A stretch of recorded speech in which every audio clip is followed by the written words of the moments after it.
Zohran Mamdani Unmasked. Progressive Muslims expose his radical agenda, written by Dr. Jai G. Bunsal, blending Islamic identity politics with Marxist grievance narratives. Mamdani's rhetoric is drawing backlash, not just from Hindus and Jews, but from progressive Muslim voices who reject victimhood and advocate for truth, reform, and civilizational unity. In a city celebrated for its pluralism and multicultural vibrancy, few issues strike a more sensitive chord than those involving religious and ethnic harmony. Recently, however, rising concerns have emerged surrounding the rhetoric and political posture of Mr. Zohran Mamdani, a New York City mayoral candidate whose statements and activism have triggered alarm among Hindu and Jewish communities alike. This article draws from a recent panel discussion hosted by StopHinduDivisive.org, an initiative of the Vishwa Hindu Parasat America, VHBA. The latter is a 501c3 nonprofit organization committed to promoting Hindu heritage and community welfare. As a nonpartisan entity, VHBA does not endorse or oppose any political ideology or candidate. However, it remains deeply invested in ensuring the safety, dignity, and cultural security of the Hindu community, especially within the unique socio-political landscape of New York City. This panel, comprising 3 progressive Muslims, 2 from India and the 3rd from Pakistan, now living in the UK, sought to unpack the increasingly polarizing public record of Mr. Mamdani. Though he identifies as a progressive voice, his rhetoric has raised critical questions about ideological extremism, selective outrage, and the importation of foreign conflicts into American municipal politics. Among the most troubling aspects of Mr. Mamdani's public statements is his tendency to frame issues through a lens of divisive identity politics and class struggle, often underpinned by an ideological fusion of Marxism and Islamic political narratives. At a 2020 protest, for instance, he pointedly refused to denounce anti-Hindu slurs and instead launched attacks on the Ram Mandir project in India, an issue with no direct bearing on New York governance. He has also accused Hindus of ethnic violence in Gujarat, echoing accusations frequently promoted by Pakistani propaganda outlets. Equally concerning are his statements that have unsettled the Jewish community. His public support for slogans like "Globalize the Intifada" is seen as incendiary and threatening, particularly in a city where interfaith trust is vital to civic peace. By continually injecting fraught international issues, like Kashmir and Palestine, into the context of American urban politics, Mr. Mamdani risks inflaming tensions among communities who have long coexisted in mutual respect. As this article will explore through the lens of our expert panel, the political trajectory of Mr. Mamdani is not merely a local electoral story. It is a case study in how ideological radicalism, when left unexamined, can compromise the delicate fabric of communal harmony in America's most diverse city. About the panelists here is a brief introduction to our distinguished panelists, each bringing a unique perspective shaped by personal experience, scholarly insight, and a commitment to truth and reform within and beyond the Muslim world. Erasure Malik is a Delhi-based writer and commentator originally from Kashmir. Renowned for her work on Muslim women's rights and conflict zones, such as Kashmir, her writings appear in publications including Swarajya, News 18, and First Post. She's also known for curating progressive and heretical literature from within the Muslim world, offering critical insights on Sharia, Islam, and the Indian subcontinent. Arif Ajakia is a former mayor of Jamshed Town, a suburb of Karachi, Pakistan. Born into a traditional Muslim family with ancestral roots in Gujarat, India, he now resides in the United Kingdom. A vocal human rights activist and social commentator, he embraced Sanatan Dharma in 2022 through Gar Wapsi and actively shares his views through a widely followed YouTube channel. Omar Ghazi is a writer and public intellectual with a focus on history, culture, and geopolitics. He serves as a research associate at a public policy think tank and represented India at the Best Diplomats Conference in Dubai in 2023. His book, The Cosmic Dance, explores the deep connections between modern science and ancient Indian philosophy. The following write-up presents a paraphrased and structured summary of the hour-long discussion between the host and the three panelists. 1. Debunking Mamdani's Gujarat Muslim lie. Video timestamp.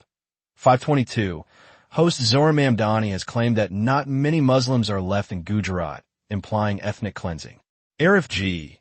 Since you recently visited Bharat, particularly your ancestral region of Gujarat, and had the opportunity to interact with local communities, I'd like to hear your response to this irresponsible claim. Arif Ajakia, first of all, Mamdani's claim that Modi killed all Muslims in Gujarat is completely false. Let's look at the facts. In 2001, Muslims made up 9.1% of Gujarat's population. By 2011, that number had increased to 9.7%. In just one decade, the Muslim population in Gujarat increased by over 1 million people. And yet this man claims Muslims were wiped out? It's a blatant lie, and I wonder why no one is demanding an apology from him. He's a candidate for mayor of one of the world's most powerful cities, making such inflammatory and baseless accusations. Let me share my personal experience. I visited my ancestral village in Gujarat. My parents had told me that during the 1947 riots, all Muslims had left the village. But when I went back, I found many Muslims still living there. I asked them, why didn't you go to Pakistan back then? They told me there was fear at the time, driven by propaganda, and many people fled. But they chose to stay, and have been living very well ever since. They said they face no problems and are living prosperous lives. I also visited Ahmedabad, Porbandar, Rajkot, many places across Gujarat. I found Muslims living peacefully and thriving everywhere I went. Many even told me they enjoy more than equal rights, because in India, minorities have special protections. And frankly, in a secular country, this distinction between majority and minority rights shouldn't exist. The point is, Muslims in Gujarat are living happily. Mamdani is spreading lies, nothing more. And this kind of rhetoric isn't new in his family. His father, Mahmood Mamdani, wrote a book titled Good Muslim, Bad Muslim in the early 2000s, in which he claimed Islamic extremism is a result of Western policies. This same ideological mindset runs through the family.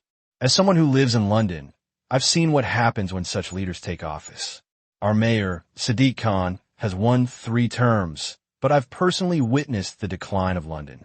The transport system is failing. Just recently, there were no trains for 2 days. Council tax has tripled from £99 to £299. The quality of life has gone down dramatically. This is what happens when incompetent, ideologically driven people are elected. Host Omar G., I know you've also written on this subject. Could you share your perspective? Omar Ghazi, absolutely. When I heard Mamdani's statement, I was outraged because it's not just misleading, it's an outright lie. Let's look at hard numbers. The Muslim population in Gujarat is approximately 6 to 7 million. In contrast, the entire Muslim population of the United States is around 3 to 4 million. Gujarat alone has nearly double the Muslim population of the U.S. So when someone like Mamdani claims that Muslims have been wiped out in Gujarat, what he's doing is not just political spin. It's a complete erasure of an entire community. He's denying the existence of millions of Muslims in Gujarat for his own political gain. It's an insult on many levels. It's an attack on Prime Minister Modi. It's an attack on the Hindu community of Gujarat. But perhaps even more shamefully, it's an insult to the Gujarati Muslims themselves, who are living prosperous lives, who have equal rights, who are thriving. I know many Gujarati Muslims personally. They're doing well, building businesses, raising families, and contributing to society. Their numbers are increasing, not decreasing. That can only happen in a place where there is peace, stability, and respect for rights. And then Mamdani comes along and tries to paint them as victims of genocide, just to build his own brand of victimhood politics. It's morally corrupt and politically treacherous. It shows exactly what kind of politician he is, one who will erase his own community's existence to score ideological points. He even said in his own words, "When I tell people I'm a Gujarati Muslim, they are surprised. They think all Gujarati Muslims were wiped out." That's not just exaggeration, that's deceit. It's gaslighting. and it reveals the deep dishonesty at the heart of his political project. Mamdani belongs to that ideological camp that believes only two communities are responsible for all the world's problems: Hindus and Jews. For people like him, there's no other lens through which to view the world. That's what makes his rhetoric so dangerous. So yes, I'm infuriated, not just for the Hindus of Gujarat, but also for the millions of Muslims he chooses to ignore, disrespect, and erase for his own gain. Host, as you are aware, some of this rhetoric dates back to the events of 2002. I'm sure you're all familiar with the history, the subsequent investigations, and the Supreme Court's findings. Erasure, would you like to shed light on that broader context? What's happened over the past 20 to 25 years? Erasure Malik, as someone who's been documenting narratives from Kashmir, which until recently was a conflict zone, I've seen firsthand how the idea of Muslim persecution in India has been deliberately amplified, especially since the 1990s, when Pakistan began its proxy war in Kashmir. Many of us grew up surrounded by that narrative. Fortunately, some of us were able to break free from it, thanks to critical thinking and progressive families. However, make no mistake, that narrative was, and still is, deeply entrenched. To me, Mamdani is just another extension of that same narrative. He parrots the same talking points as those who promoted the India occupies Kashmir storyline, funded and backed by the same global ideological networks. As someone who pushes back against both Islamist radicalism and leftist misinformation, I consistently asked, why is there always a deliberate conflation of events? Arif G. rightly mentioned Mamdani's father, Mahmood Mamdani, who argued that Islamic extremism was simply a reaction to Western policy. But let's not forget Hamid Dalwai, a towering reformer from Maharashtra, who clearly showed that what is now called Hindu communalism was, in fact, a reaction to prolonged and aggressive Muslim communalism. Hindus had no choice but to respond when repeatedly provoked. Take, for example, the Gujarat riots. Yes, they were tragic, and yes, many Muslims died. But people forget what triggered them. The Godhra massacre, in which Hindus, including women and children, were burned alive inside a train. Mamdani conveniently omits that part and instead repeats a narrative of unilateral Hindu aggression. It's dishonest and dangerous. He fits squarely into the ideological machine that wants the world to believe Hindus are the problem, Jews are the problem, and every other group is innocent. That's the framework, anti-Hindu and anti-Semitic in equal measure, and Mamdani is just another voice in that chorus. So for me, his rhetoric was not surprising at all. What's troubling is that this kind of false narrative is gaining political traction. 2. Mamdani's Hindu hate label, video timestamp, 1455. Host, let's now turn to another related issue. Why is it that when Hindus express pride in their culture, celebrate festivals, or participate in politics, they're labeled fascist, but other communities are not? What kind of mindset drives that? Anyone who'd like to begin, please jump in. Arif Ajakia, let's start by understanding what fascism truly means. Fascism is the refusal to accept others as equals.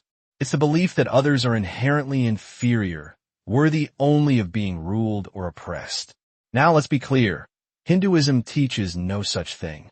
It does not label others as slaves or deny them dignity. So calling Hindus fascists is not just a lie. It's absurd propaganda. If someone like Mamdani believes Hindus are fascist, let him point to a single example where Hindus have systematically denied rights to Muslims in India. In fact, the opposite is true. Muslims in India enjoy equal rights, and in many cases, more rights than Hindus. Look at the Waqf Board, the Muslim Personal Law Board, institutions that don't exist in secular countries like those in the West. In India, these exist because the system has gone out of its way to accommodate minorities.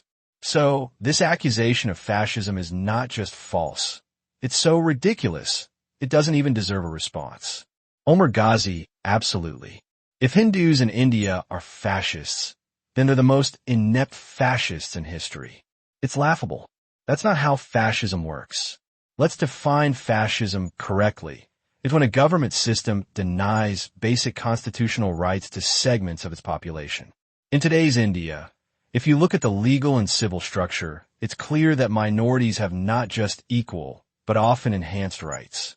Yes, there may be individual cases of discrimination. That's possible in any country.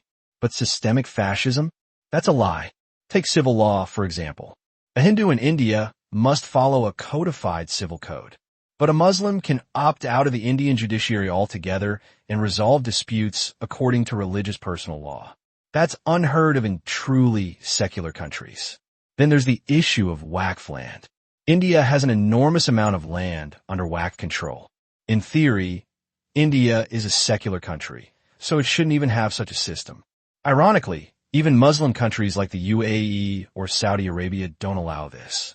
There, the state is supreme. Religious institutions don't control large swathes of land or operate parallel education systems without state regulation. Try practicing Islam publicly in those countries in ways that challenge state authority. Celebrate Eid publicly in a way that blocks streets, and you'll be jailed. You won't be seen again. Yet in India, Muslims enjoy complete religious freedom, often at the expense of state neutrality. So when someone claims Muslims are oppressed in India or living under a fascist Hindu regime, it's not just misleading, it's intellectually dishonest. The problem is this: Mamdani and others from his ideological camp are not interested in facts. They're interested in building a permanent narrative of victimhood. And unfortunately, that narrative thrives on lies because the truth doesn't support it. And here's the irony. If Muslims in India continue to abuse the extraordinary freedoms they enjoy, instead of appreciating them, they may eventually lose them. And if that happens, they'll have no one to blame but themselves. Host, laughing. Thank you, Omar G. So what you're essentially saying is, if Hindus are fascists, they're so inept they don't even know how to practice fascism properly? Omar Ghazi, laughing, exactly. They don't. Urshiyam Malik, let me add something here.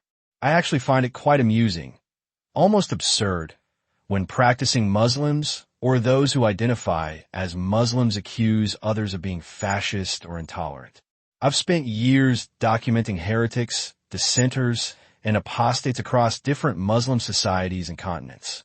From the very inception of Islam, there have been internal critics, and yet, these individuals have been relentlessly persecuted.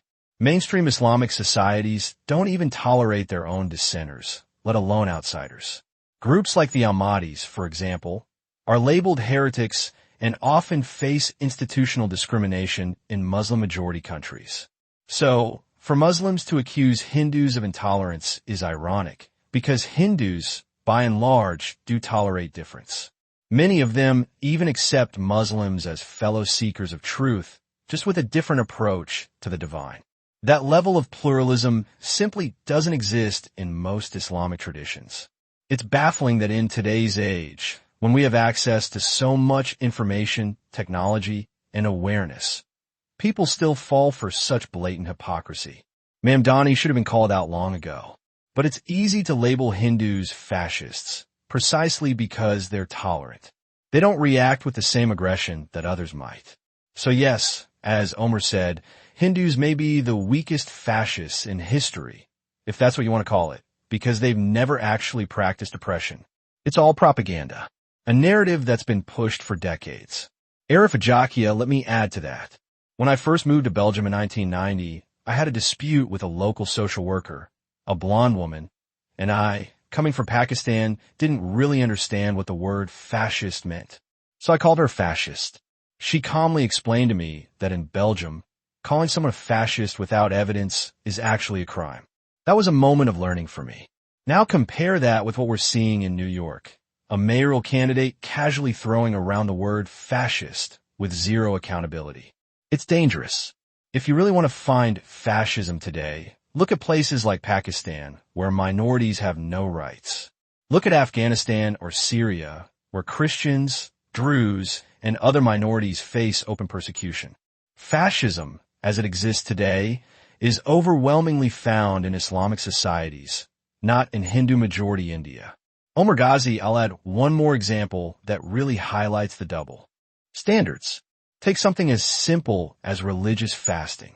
During Shivratri, many Hindus in India refrain from eating meat. Now imagine if it were illegal to eat meat in public during Shivratri.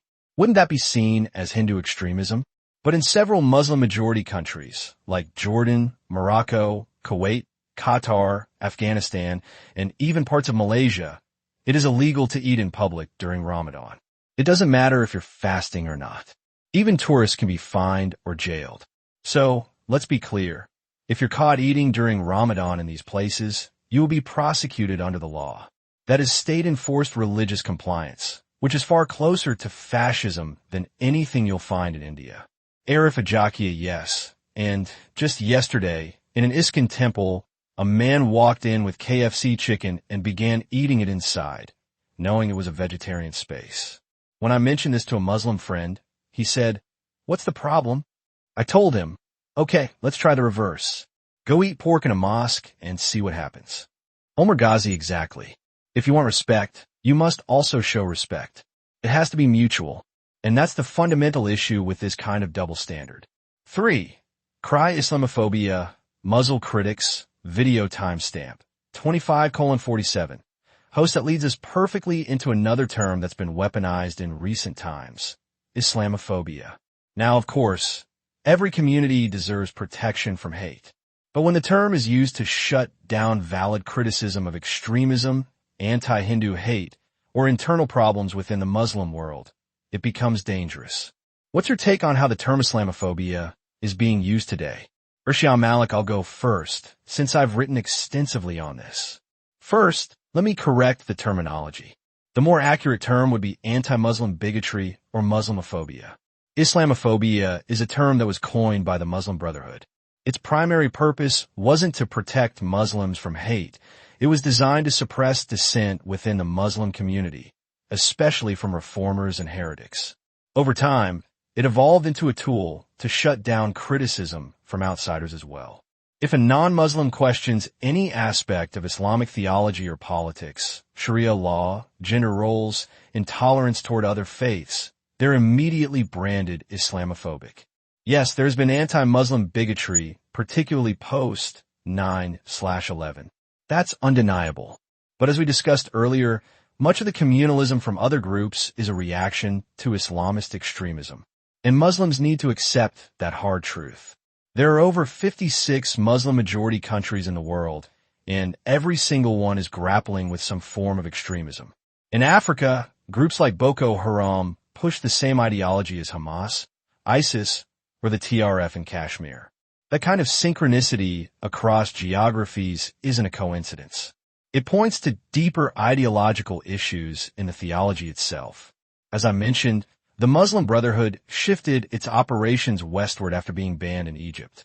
And in the West, it began pushing terms like Islamophobia to silence criticism of its agenda. Anyone who dares to say Sharia law is misogynistic or points out anti-Hindu hate is immediately labeled a bigot. We saw this same dynamic in the UK with the Pakistani grooming gangs.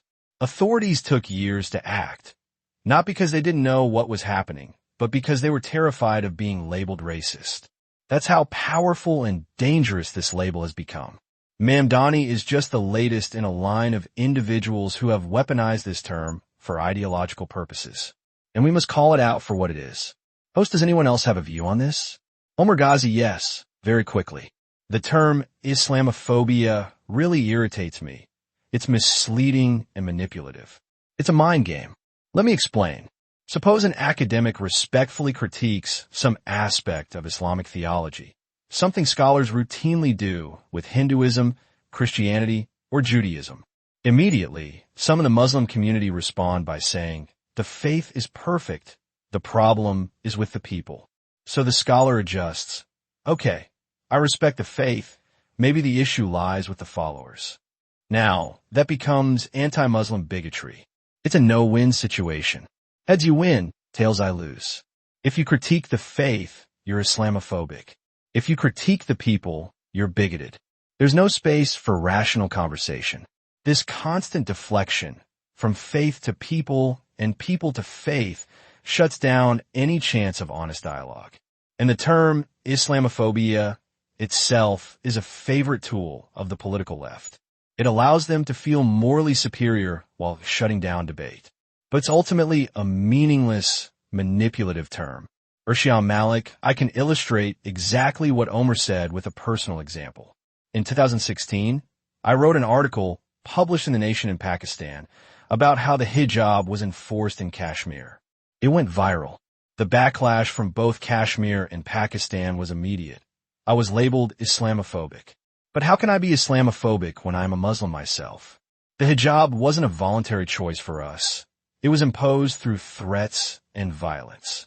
Women who didn't comply were acid attacked or shot in the legs. I was protesting that coercion, yet even then I was called Islamophobic. So, as Omar said, even Muslims who criticize harmful practices within their own communities are silenced with this label. And the problem is, Islam as a tradition lacks the culture of debate and open disagreement that Hinduism has. In Hinduism, argumentation and philosophical diversity are part of the fabric. This is something Muslims still have to learn. Arafajakia, absolutely. I'll give you an example. If I say to Jai by that the Quran says, kill non-Muslims wherever you find them, which is a direct quote, I'll immediately be called Islamophobic. Even telling the truth becomes unacceptable. In reality, the only true phobias we see today are Hinduphobia and Jewphobia, and both are often propagated by sections of the Muslim world. For exporting Hindu hatred to the West, video timestamp 33:52. Host, I think Nupur Sharma is a good example of what you just said. Unfortunately, she's a living symbol of how truth can be twisted and used to vilify. This conversation has brought up many strands that we could easily explore further. But let's circle back to the central theme of today, Zohran Mamdani. One of the alarming trends we're seeing is the ideological radicalization of the diaspora, particularly among young people. Many of them live far from India, yet they've internalized this narrative of Hindu supremacy, caste genocide, and an Islamophobic India. What responsibility do grounded, rational Muslims have in pushing back against this intellectual radicalization? Since this concerns young minds, perhaps you can begin, Omar G. Omar Ghazi, young Muslims need to start thinking for themselves. That's the first and most important step. The problem is that once they escape the control of clerics and traditional religious institutions, many fall straight into the lap of leftist Marxist ideologues. But that's not real progress. It's just a lateral shift. Going from Zakir Naik to Arundhati Roy isn't progress. You're still anti-Hindu.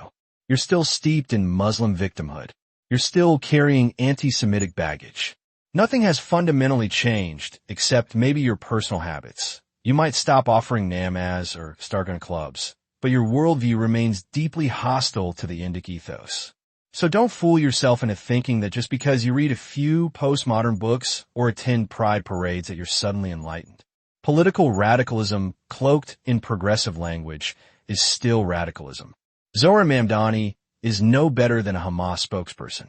When you say globalize the intifada, that's just refined language for the same hatred. Good English doesn't make you morally or intellectually evolved. Young people must dismantle this unholy nexus of Islamism and Marxism. Otherwise, there's no redemption. They need to critically examine their political stances, not just their lifestyle choices. Erasure Malik exactly. They should start by reading Azra Namani's book, The Red-Green Alliance. She's mapped this entire ideological network and how it operates. How Islamists and leftists have joined hands with one common goal: dismantling existing systems, especially in India. Look at figures like Harsh Mander, organizations like Hindus for Human Rights, and the influence of global financiers like George Soros. It's all part of this alliance. American universities have become breeding grounds for this ideology. Mamdani is a textbook product of this network. His rise is no surprise. It was engineered.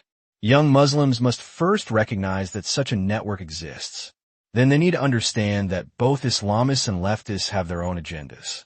While leftists want to dismantle capitalism and state structures, Islamists aim to replace liberal democracies with theocratic rule. The best example is Iran. In 1979, the left and the Islamists came together to overthrow the Shah. But once Khomeini took power, the first people he executed were the leftists. That's how these alliances always end. Arifajakia, that's exactly right. Many young Muslims are being used as pawns in a much larger game. They need to open their eyes and reclaim their agency before it's too late. I've served as a mayor, so I know firsthand what a mayor is supposed to do. When I was elected, I asked senior members of my party what the real difference is between a member of parliament and a mayor. They told me, a mayor is the only elected official who directly builds community and society. He is connected with the people on the ground. A mayor is responsible for infrastructure, roads, streetlights, parks, but more importantly, for shaping the spirit and cohesion of a community. Now tell me, how can someone like Mamdani build a community when he harbors hatred toward Hindus, Jews, and non-Muslims? Regardless of religious identity, any leader who despises a significant portion of their own constituents is fundamentally unqualified to serve as a mayor. You cannot unite a community while actively hating large sections of it. Take London as an example. Forget for a moment what Sadiq Khan has done for or against any particular community. Look at the condition of the city. The transport system is in shambles. Just this weekend, there were no trains running. My daughter had to go to central London and couldn't find a single functioning service. Our council tax used to be £99. Now it's £299. Daily life has become unbearable. That's the destruction under Sadiq Khan. So when you elect a clown, you turn the city into a circus. Erasure Malik, here's a fun fact. Mamdani has been elected in New York, and RFG just described the chaos in Sadiq Khan's London. Let me add a third example. We had a former mayor of Srinagar, Junaid Matu. There's no difference between the three of them. It's not a coincidence. They all mask their Islamist leanings behind a veil of progressive liberal rhetoric. Matu, in fact, was presented to us progressive Kashmiris as a liberal leader by none other than the government of India. But if you look at his statements, it's baffling how such a figure was ever chosen to represent Srinagar. His views are misogynistic, his language against Kashmiri pundits is toxic, and he denies their exodus. Yet he cloaks it all in the language of liberalism. These aren't isolated cases. It's a pattern. Hosts, thank you all for shedding light on this disturbing pattern. It's a shocking yet undeniable nexus. Islamism and Marxist or woke leftist ideology joining hands. At first glance, it seems unimaginable, even contradictory. But as we can see, it's a partnership of convenience. And once they've achieved their common goal, they'll devour each other. Omar Ghazi, absolutely. Leftists are what Lenin once called useful. Idiots. They think they've partnered with Islamists, but they don't understand their nature. Islamists are patient. They buy their time. As I mentioned earlier, the Muslim Brotherhood, once banned in Egypt, moved to the West, infiltrated institutions, and waited. Now their ideologues are getting elected in major cities. Leftists believe they're allies in the long term, but they're not. Islamists will discard them the moment they're no longer useful. And we see this play out in India as well. 5. The Nazi smear tactic video timestamp. 44:05. Host, let's circle back to the kind of terms being thrown at Hindus by people like Mamdani. He's called us fascists and even Nazis.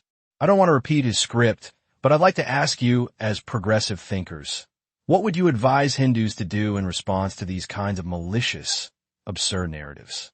Erasure Malik, the first thing Hindus should bring up is historical truth. If someone calls you a Nazi, remind them of the Grand Mufti of Jerusalem, who directly collaborated with Hitler and even shook hands with Goebbels. That's real history, but it's been suppressed, never taught in schools or textbooks, thanks to the ideological networks that fund these false narratives. Without the internet, platforms like YouTube, or now X, formerly Twitter, most people wouldn't even know this happened. But there are actual photographs of the Grand Mufti with Hitler. So the question becomes, who is truly aligned with Nazism? Omar Ghazi, exactly. And let's not forget that Mamdani himself refuses to denounce slogans like globalize the Intifada, a genocidal call against Jews. Someone who supports or promotes such rhetoric should think 10 times before labeling anyone else a Nazi. The irony is astounding. He fits the textbook definition of a Nazi in his attitude toward Jews. It's a projection of the highest order. Frankly, such absurdities don't even deserve a reaction. They're so petty and dishonest, it's like white noise. Hindus shouldn't feel the need to defend themselves against every baseless slur. Arifajakia, what's needed most is awareness. Let people compare what London was before Sadiq Khan and what it is now. New Yorkers should think seriously. Do they want the same decline under Mamdani? Host forums, public discussions, and educational campaigns. Show people what this ideological governance leads to in practice. Because once you lose your city to these forces, reclaiming it becomes nearly impossible. 6. Progressive Muslims speak up against anti-Hindu propaganda. Video timestamp 47:42. Host, thank you. So the next question is especially relevant for Rashid G and Omar G. You both represent the progressive wing of the Indian Muslim community, and I know you've been working hard to counter the false narrative that portrays Hindus as oppressors, fascists, or even Nazis. Here's an opportunity for you to tell us more about the kind of work you're doing, the narratives you're challenging, and how you're building bridges with the Hindu community to dismantle these dangerous myths. Arif G, feel free to chime in as well. Urshal Malik, there are two core approaches to my work. First is the pushback, challenging the dominant, misleading narrative that paints India as an occupier and Hindus as fascists. This narrative has its roots in Kashmir and has since expanded across the entire country. Unfortunately, it finds reinforcement through international media, especially Western outlets that have an evident bias against India and Hindus. These media houses often align with India's far-left and anti-national voices, which only strengthens the perception of Muslim persecution. Second, there is the effort to expose the ecosystem that sustains this narrative. This includes so-called fact-checkers, many of whom, it's now being revealed, are funded by Western organizations. Their role isn't to fact-check in the true sense, but to act as ideological enforcers. This, in my view, is part of a larger geopolitical strategy to keep India down by weaponizing its Muslim population of 200 million and making them feel perpetually victimized. We've already discussed today how Indian Muslims enjoy full constitutional rights, and, in many cases, more than what the Hindu majority is afforded. Yet the victimhood narrative persists. That's because it serves both internal political actors and external geopolitical interests. So part of my job is to counter these agenda-driven activists. Some are very prominent, like Muhammad Zubair or Arfa Khanum Sherwani, who I believe is now pursuing some kind of program or scholarship at Cambridge. Their aim is clear: to keep the Muslim persecution in India's story alive and circulating both at home and abroad. This is where voices like mine and Omar's come in.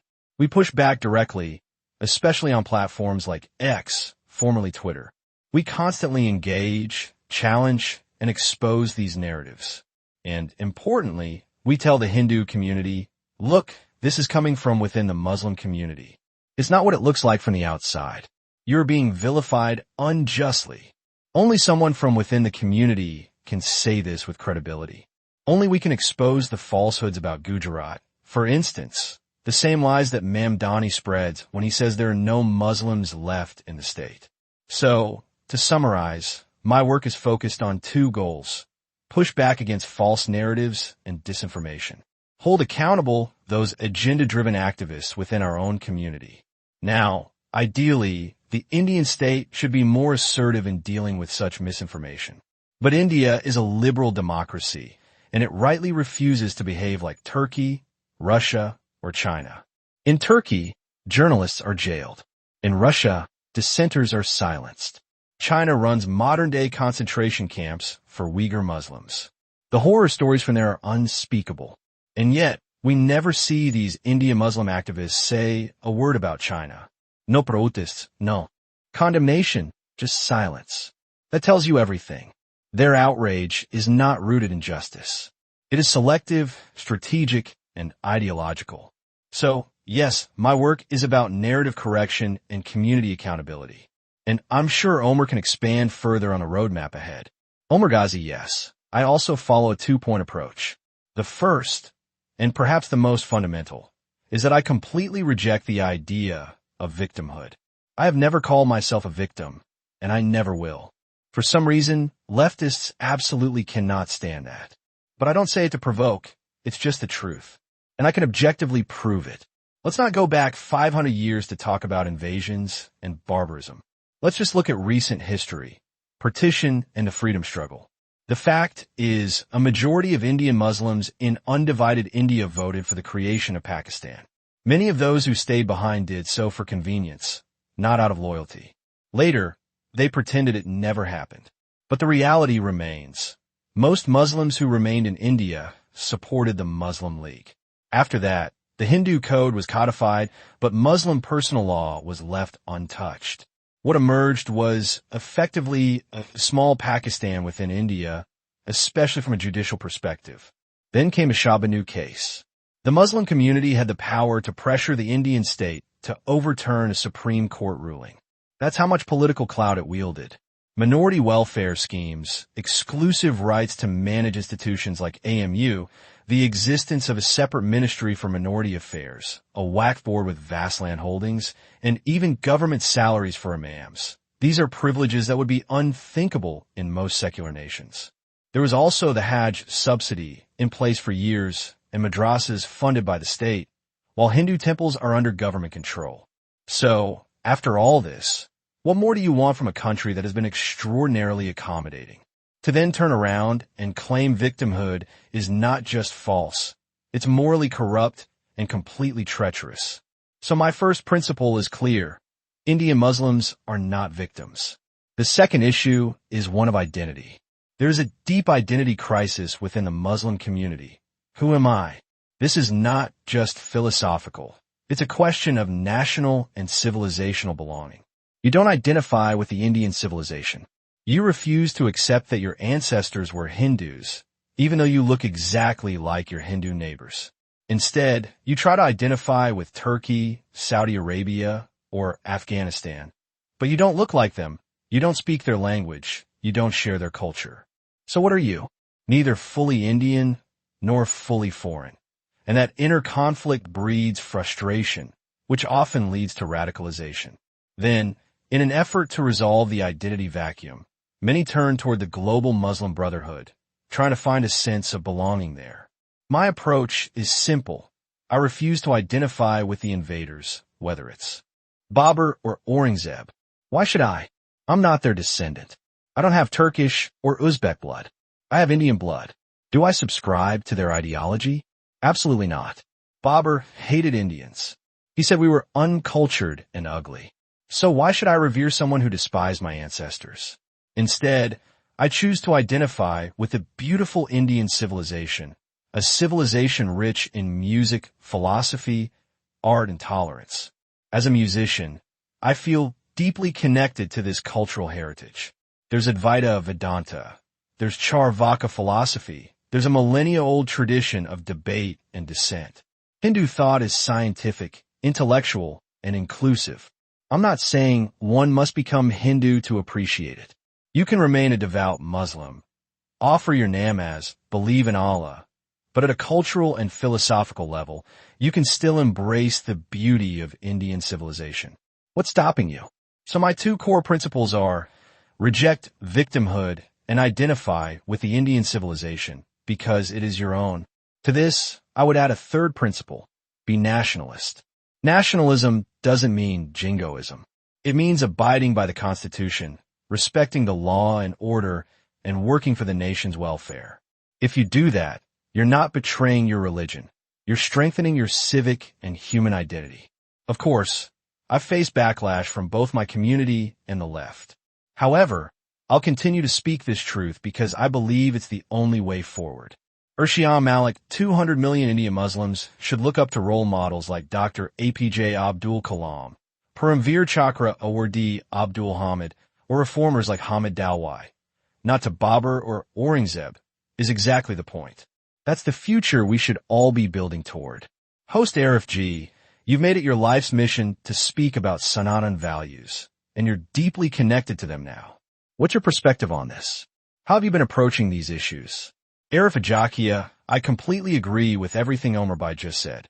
I, too, do not associate myself with Babur or any of those historical figures. In fact, our conversion was a historical mistake. Let me explain. Around 100 years before 767 AD, in Sindh, a community known as the Lohana existed. Some Lohanas, being businessmen, accepted Islam, not out of conviction, but for convenience. Under Muslim rulers, conversion meant that individuals could avoid paying the jizya tax and receive administrative favors. I am descended from those Lohanas.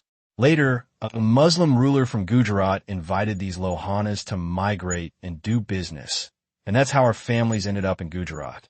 However, at the age of 60, I felt compelled to rectify that historical mistake. I was born into a devout Muslim family.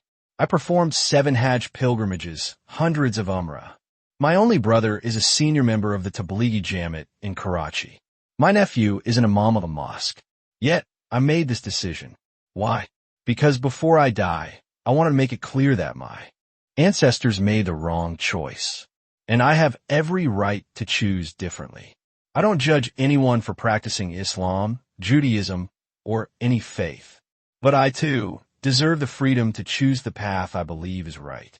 7. Closing message to the Hindu community, video timestamp. 1 hour, 1 minute, and 18 seconds. Host, thank you. That's truly powerful. I think many in the Hindu diaspora will find your words deeply moving. And that leads into my final question. We Hindus aren't upset with any particular religious belief, but we do feel deeply hurt when our faith is mocked or vilified, especially by public figures like Mamdani. As a small minority in the diaspora, it can be a very intimidating experience. So I'd like to invite each of you to share a message with the global Hindu community, especially the diaspora, reassuring them that there are Muslim voices who not only respect, but also stand in solidarity with Hindu Dharma. Urshiam Malik, the very fact that we've gathered today is reason for optimism. There are many more like us, progressive Muslims who see themselves as integral to India's future. Omar can vouch for that as well. These platforms may have come a little late, but they are crucial. Hindus, being a tolerant majority, took a long time to even acknowledge the pain of centuries of invasion and subjugation. For years, they avoided sounding communal, even when they had every reason to speak up. But now, voices like ours, mine, Omar's, Arif's, are becoming part of the national conversation. And that's important, because we're saying openly, we do not see Hindus as oppressors. We see them as partners in India's future.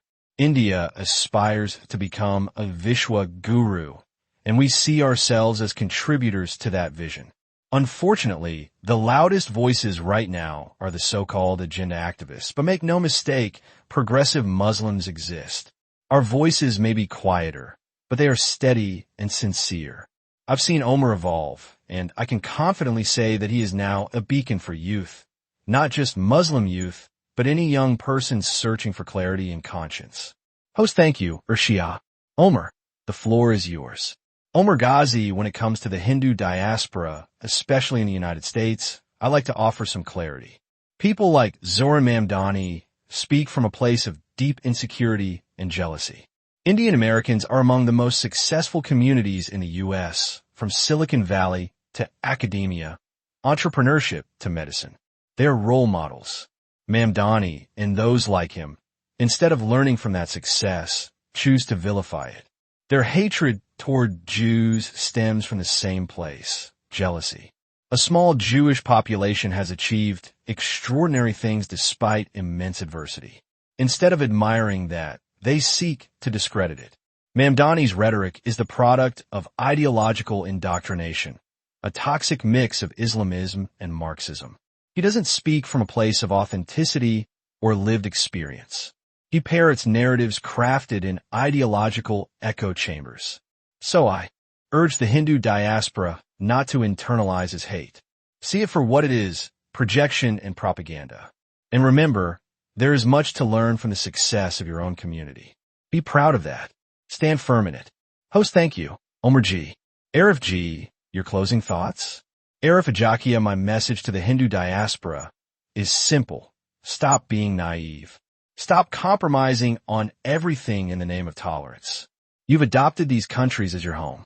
Now think wisely, not just for yourselves, but for your children and the future generations. Stand up with clarity and conviction. Don't allow yourselves to be manipulated by emotional blackmail or false narratives. Think smart. Be aware. Be strong. Host, thank you, all three of you, for this enlightening and powerful conversation. I know it's late in Bharat, so a special thank you to our guests joining from India for staying up with us. This has truly been a meaningful dialogue, and I hope we can have more discussions like this in the future on related themes. Namaste and Shubh Ratri. All, namaste. Thank you. Good night.